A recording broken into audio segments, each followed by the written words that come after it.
تو آج بھی رشیا چائنا وہ اسرائیل کے حق میں نہیں ہے. عین ممکن ہے اللہ مظلوموں کی آواز سے ایسے حالات پیدا کر دے کہ اس جنگ میں براہ راست کون کود پڑے؟ سوویت یونین کود پڑے. اور اگر سوویت یونین اس جنگ میں کود پڑا جس کے پورے چانس لگ رہے ہیں تو پھر یہ تیسری جنگ عظیم کی طرف معاملہ جائے گا, اور اس کے ذمہ دار مسلمان یا فلسطین نہیں ہوں گے. اس کے ذمہ دار ناجائز اسرائیل ہے جس نے ناجائز قبضہ فلسطین پہ کیا ہے. اور پھر دنیا میں جو تباہی ہوگی نا, تباہی ہوگی وہ میرے اور آپ کے تصور سے بھی زیادہ ہے, کیونکہ اب تلواروں سے یا صرف ہوائی جہازوں سے جنگ نہیں ہوتی, اب سب کے پاس نیوکلیئر ہتھیار ہیں, اب ایٹم بم چلیں گے. ہمیں اللہ کی رحمت سے اور قرآن اور حدیث کی جو بشارتیں مل رہی ہیں اس سے پوری امید ہے کہ انشاءاللہ یہ جو ابھی حالات ہوئے ہیں یہ فلسطین کی شکست پہ منتج نہیں ہوں گے. انشاءاللہ یہ اسرائیل کی شکست پہ, ہمیشہ کے لیے شکست پہ یہ اس کا نتیجہ نکلے گا انشاءاللہ. اور نبی صلی اللہ علیہ وسلم کی وہ حدیث پوری ہوگی کہ تمہاری جو بڑی جنگ ہوگی, نبی نے کیا فرمایا, اس امت کی ایک جماعت ہمیشہ جہاد کرتی رہے گی. لا یزال طائفۃ من امتی ظاہرین علی الحق, ہر دور میں لڑائی ہوئی ہے, جہاد ہوا ہے. آپ اس ہسٹری اٹھا کے دیکھ, کہیں نہ کہیں جہاد ہمیشہ ہوتا رہا ہے. تو آج بھی ایسا ہوگا. اور بالآخر یہ معاملات اگر بین الاقوامی دنیا نے کنٹرول نہیں کیے تو نبی صلی اللہ علیہ وسلم کی پیش گوئیاں انشاءاللہ بہت جلد پوری ہونے والی. نبی صلی اللہ علیہ وسلم نے جب یہ بات ارشاد فرمائی تو اس وقت پتہ چلتا ہے کہ ہمارے نبی صلی اللہ علیہ وسلم کی جو پیش گوئیاں ہیں وہ اگر وہ پوری نہیں ہوئی تو آپ ٹائم کا انتظار کریں, ایک وقت پوری ہو جائیں گی. 1300 سال تک مسلمانوں کو اس حدیث کا مطلب سمجھ میں نہیں آیا. عملی دنیا میں ایمان تو تھا سب کا کہ اللہ کے نبی نے جو فرمایا برحق ہے. جب مدینہ سے اور جزیرہ عرب سے ان کو نکالا گیا, یہ دنیا کے مختلف ملکوں میں جا کے آباد ہو گئے ہیں. اس کے بعد یہ ہمیشہ یا تو عیسائیوں کے زیر سایہ رہے ہیں یا مسلمانوں کے زیر سایہ رہے. ان کی لڑائی اگر ہوئی عیسائیوں سے ہوئی ہے, مسلمانوں سے ان کا کبھی ٹاکرا نہیں ہوا. لیکن پیغمبر صلی اللہ علیہ وسلم نے کیا فرمایا صحابہ سے, تقاتلون, تم لڑو گے. تم سے مراد یہ امت لڑے گی, ایک وقت آنے والا ہے اور ایسی لڑائی ہوگی. دنیا جن حالات کی طرف جا رہی ہے نا, یہ ایسا لگتا ہے کہ اس حدیث کے پورا ہونے کا ٹائم آ گیا ہے. ہم جب قرآن مجید پڑھتے تھے, اب بھی پڑھتے ہیں, لیکن جب طالب علمی کے دور میں جب سمجھ کے پڑھنا سیکھا ہم نے, تو ہم جگہ جگہ قرآن میں دیکھتے تھے کہ میرے بیان کو لوگ شارٹ کلپ بنا کے غلط چلاتے ہیں. تو دجال کس کا سپورٹر ہوگا؟ بولتے کیوں نہیں؟ ابھی تو دجال آیا نہیں ہے اور آپ نے بولنا چھوڑ دیا ہے. جب آئے گا تو پھر تو اچھوں کی بولتی بند ہو جائے گی. کس کا سپورٹر ہوگا وہ؟ قرآن سے بھی یہ بات ثابت ہے کہ ان کو ان کی شرارتوں کا مزہ, عذاب جو ہے وہ دنیا میں ملتا رہے گا. میں بار بار کہتا ہوں ہٹلر نے بھی ان کو عذاب دیا ہے. ہٹلر سے پہلے بھی اسلامی نہیں بلکہ دنیا کی تاریخ میں بہت سے ہٹلر گزر چکے ہیں جنہوں نے ان کی شرارتوں کے ان کو دنیا میں سزا دی ہے. ہم پھر بھی بتائیں ہم ہٹلر کے حامی نہیں ہیں جو ظلم اس نے کیا, لیکن وہ بھی ان کی شرارتوں سے بیزار تھا.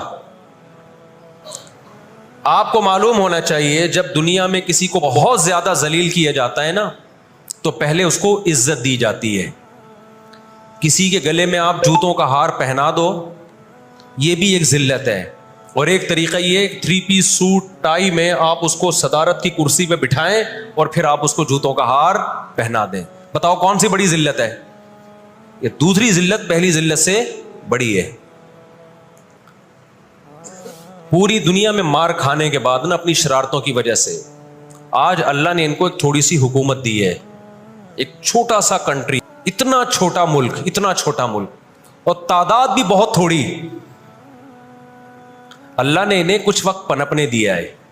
اللہ نے کہا ٹھیک ہے, تم دنیا تمہاری آخری شرارت دیکھ لے, اس کے بعد جو میری طرف سے تم پہ مار پڑنے والی ہے اس کے بعد قیامت تک تم دوبارہ اٹھنے کے قابل نہیں رہو گے. یہ آخری ذلت کا انتظام. اور جو فائنل میچ ہوتا ہے نا وہ شاندار ہی ہوتا ہے. کیا خیال ہے؟ سیمی فائنل میں اتنا لوگ دلچسپی سے نہیں دیکھتے, کوارٹر فائنل میں اتنا دلچسپی سے بولو نہیں دیکھتے جو فائنل میچ دیکھتے ہیں. اللہ نے ان کا ظلم پوری دنیا کے سامنے نمایا. آج جو غزہ پہ جو کچھ ہو رہا ہے پوری دنیا کے سامنے اللہ نے دکھا دیا. ایک منٹ رکھیں اس کو. پوری دنیا کو دکھایا نا اللہ نے کیا کر رہے ہیں. یہ یونائٹڈ نیشن کی بات کر رہا ہوں میں. تو اللہ تعالیٰ ان کو تھوڑا سا پنپنے دے رہے ہیں کہ ٹھیک ہے اس دفعہ سیمی فائنل تم جیت لو, فائنل تک تو پہنچو نا تم, اس کے بعد ہوگا کیا. دیکھو آپ نے سنا ہوگا کہ لاتوں کے بت ہاتھوں سے نہیں مان. میں نے جب لوگوں کو یہ کہا نا کہ اپنے ملک میں پرامن مظاہرے کرو, لوگوں نے کہا لو پرامن مظاہروں میں لگا کے لوگوں کی صلاحیتیں خراب کر رہے ہیں.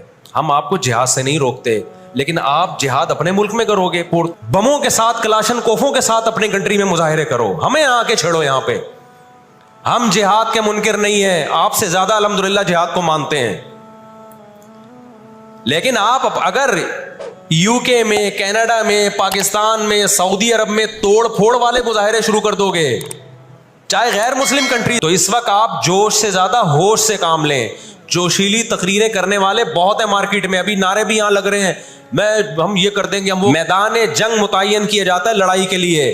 یہ نہیں ہوتا کہ آپ میدان جنگ میں نہیں جا سکتے تو جو میدان جنگ نہیں ہے اس کو میدان جنگ بنا دو. ایسا دنیا میں کبھی بھی نہیں ہوتا.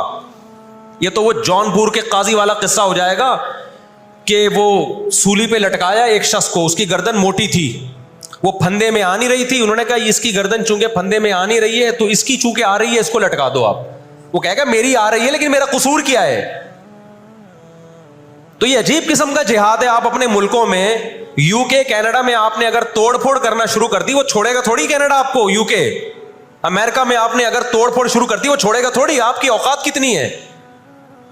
لڑائی کے لیے سب سے پہلے میدان جنگ کا تعین ضروری ہے کہ لڑائی ان کی مرضی سے نہیں ہوگی, کہاں کہ وہ جہاں چاہ رہے ہیں, لڑائی ہماری مرضی سے ہوگی. ہم جہاں کہیں گے وہاں لڑائی ہوگی. میں سمجھا پا رہا ہوں اپنی بات. تو علاج, بہت سے لوگوں نے جہاد کا انکار کر دیا, یہ بھی غلو ہے. اور بہت سے لوگوں نے ہر جگہ کو میدان جنگ بنانے کے چکر میں ہیں, یہ ایک طرف کی انتہا ہے. آج دنیا نے ان کو نہتا چھوڑ دیا ہے فلسطینیوں کو, لیکن وہ ڈٹے ہوئے ہیں. آپ ان کی مدد کر سکتے ہو جہاد کے ذریعے, ضرور کرو. کس نے منع کیا ہے آپ کو؟ اور اگر آپ ان کے ساتھ مل کے جہاد نہیں کر سکتے, نہیں جا سکتے وہاں پہ, تو آپ پھر ان کو جو سپورٹ کر سکتے ہو, ہم راشن پانی پہنچا سکتے ہو تو وہ پہنچاؤ.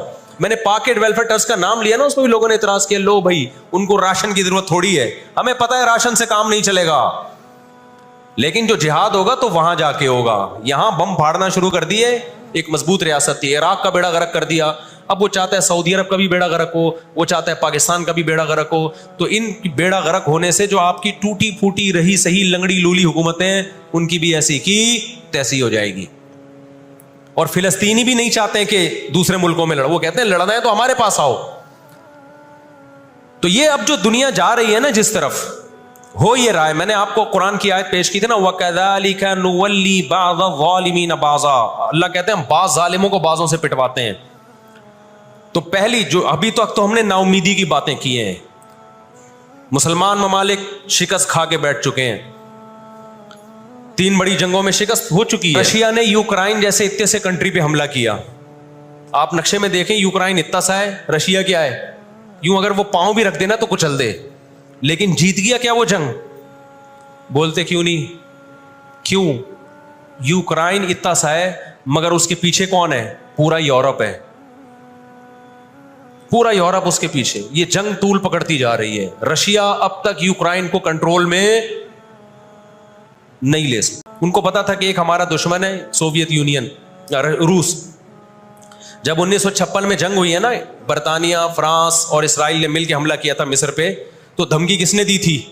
روس کی دھمکی سے پیچھے ہٹے. روس نے کہا تھا نیوکلیئر اٹیک کروں گا میں, تو پیچھے ہٹ گئے.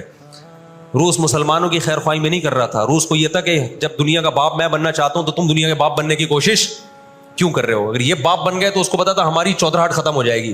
تو اللہ ایک ظالم کو دوسرے ظالم سے پٹواتے ہیں.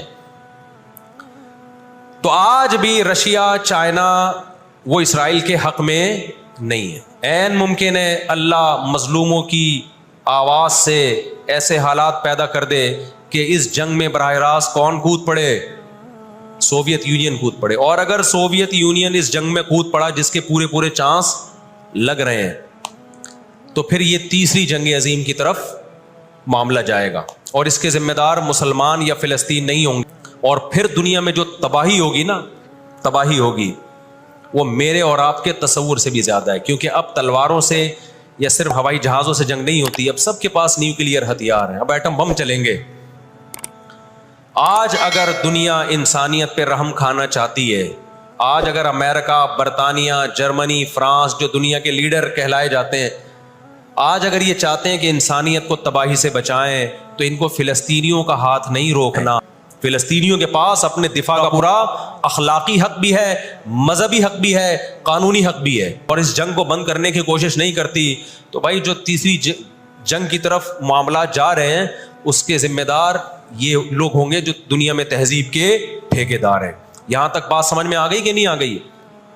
دوسری بات، ہمیں قرآن و سنت میں اس بارے میں کیا ہدایات ملتی ہیں، اور اس حدیث میں جو میں نے اس میں مسلمانوں کے لیے خوشخبری ہے کہ اللہ تعالیٰ نے جیسے بنی اسرائیل انتہائی کمزور تھے، فرعون کا ظلم اور بربریت کا شکار تھے، اللہ سورہ قصص میں کہتے ہیں وَنُرِيدُ أَن نَّمُنَّ عَلَى الَّذِينَ اسْتُضْعِفُوا فِي الْأَرْضِ، ہم نے ارادہ کیا کہ زمین میں کمزور ترین لوگوں کو اٹھا کے زمین کا امام بنا دیں گے، طاقتور پہ غالب کر دیں گے۔ بہت دفعہ ایسا ہوا ہے، کم من فئۃ قلیلۃ غلبت فئۃ کثیرۃ باذن اللہ، اللہ کہتے ہیں دنیا کے نقشوں میں جو غالب ہوتا ہے، جس کی فتح اسباب کی دنیا میں یقینی ہوتی ہے، میں بہت تھوڑی سی جماعت کو طاقتور بنا کے دنیا کا امام بنا دیتا ہوں۔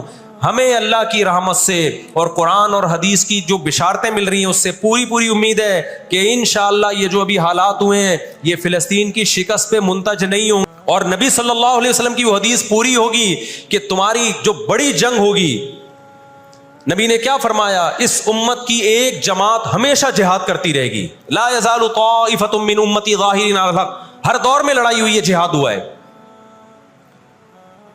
آپ اس ہسٹری اٹھا کے دیکھ، کہیں نہ کہیں جہاد ہمیشہ ہوتا رہا ہے، تو آج بھی ایسا ہوگا۔ اور بالآخر یہ معاملات اگر بین الاقوامی دنیا نے کنٹرول نہیں کیے تو نبی صلی اللہ علیہ وسلم کی پیش گوئیاں انشاءاللہ بہت جلد پوری ہونے والی ہیں۔ میں اکثر ایک واقعہ سناتا ہوں، ایک آدمی گیا کسی محلے میں، آ کے کہنے لگا اللہ کا شکر ہے اس علاقے میں میری عزت نہیں ہے۔ لوگوں نے اس میں شکر ادا کرنے کی کیا بات ہے؟ اس نے کہا اگر عزت ہوتی تو آج میری بہت زیادہ بےزتی ہو جانی تھی، آج میں نے ایسا کام کیا کہ میری بہت زیادہ بےزتی ہو جاتی۔ تو یہ ایک بہت بڑی ذلت کا پیش خیمہ ہے۔ ہماری ذمہ داری ہے کہ ہم ان کے لیے دعا بھی کریں، اپنے ملک میں ہم پرامن احتجاج بھی کریں۔ غیر مسلم ریاستوں میں بھی احتجاج کی اجازت ہے، یہاں ہم نے پرامن ہی کرنا ہے، یہاں توڑ پھوڑ سے کوئی فائدہ ہونے والا نہیں ہے۔ تو جوش میں ہوش نہ چھوڑ دیں آپ۔ یو کے میں پابندی لگائی کہ آپ فلسطینیوں کا جھنڈا نہیں لہرا سکتے، لوگوں نے لہرانا شروع کر دیا، اس کا نتیجہ کیا نکلا؟ فلسطین آزاد ہو گیا۔ اس سے جنہوں نے لہرایا ان کو گورنمنٹ اٹھا کے لے گئی۔ تو تھوڑے بہت لوگ جو کچھ غیرت جن میں تھی وہ بھی اپنے آپ کو ہاتھ پاؤں کٹوا رہے ہیں اگر، تو فلسطینیوں کے لیے پھر احتجاج کرنے والا، آواز اٹھانے والا دنیا میں کون ہوگا؟ تو جو میدان جنگ ہے وہی میدان جنگ ہے، اور جو میدان جنگ نہیں ہے اس کو میدان جنگ بنانے کی کوشش نہ کرو۔ بادشاہی کروں دنیا پہ، ہم چاہتے ہیں نہ، جو میدان جنگ آپ نے جس جگہ کو رکھا ہے ہم جنگ وہاں سے ہٹنے نہیں دیں گے، وہیں میدان جنگ ہوگا، وہی جگہ میدان جنگ بنے گی۔ اور آپ نے اپنی حکومتوں پہ دباؤ ڈالنا ہے، حکومتوں پہ پریشر۔ دیکھو اردن میں جب احتجاج ہوا ہے، اردن کا بادشاہ نے آ کے اسرائیل کے خلاف بیان دیا ہے۔ لوگ سمجھتے ہیں ان احتجاجوں سے کیا ہوگا، ان پرامن مظاہروں سے کیا ہوگا، ایسا نہیں ہے۔ ان پرامن مظاہروں سے حکومتوں پہ دباؤ پڑتا ہے۔ آپ جو کر سکتے ہیں وہ تو کریں نا، آپ جو کر سکتے ہیں وہ تو کریں۔ اور احتجاج اور مظاہروں کی کال سیاسی جماعتیں دیتی ہیں، مفتیان کرام نہیں دیتے۔ لوگ مجھے کہہ رہے ہیں آپ بلاؤ احتجاج کا دھرنا، ہم آئیں گے۔ مجھے پتہ ہے 4 آدمی بھی نہیں آئیں گے، 4 آدمی بھی نہیں آئیں گے ہمارے دھرنے پہ۔ یہ سیاسی جماعتوں کا کام، اور سیاسی جماعتیں بھی کر رہی ہیں، لیکن اور زیادہ کرنا چاہیے۔ حکومتوں کے کام ہوتے ہیں سیاسی سطح پہ جو احتجاج جب گورنمنٹ لیول پہ ہوتا ہے وہ پاورفل احتجاج ہوتا ہے، اور حکومتیں احتجاج جب کرتی ہیں جب ان کو پبلک کا ڈر ہوتا ہے۔ تو آپ سوشل میڈیا پہ، فیس بک پہ آپ احتجاج کے ذریعے دنیا کو دکھاؤ ہم فلسطینیوں کے ساتھ ہیں۔ اس سے فلسطینیوں کو بھی سکون ملے گا کہ دنیا نے ہمیں یتیم اور لاوارث نہیں چھوڑا۔ اب یہ غزہ کا واقعہ ہونے سے پہلے دنیا نے ان کو بالکل لاوارث چھوڑ دیا تھا۔ تو ہم اللہ سے دعا کرتے ہیں کہ اے اللہ ہمارے ان مظلوم بھائیوں کی مدد فرما، اللہ تعالیٰ سمجھنے کی، عمل کی توفیق عطا فرما۔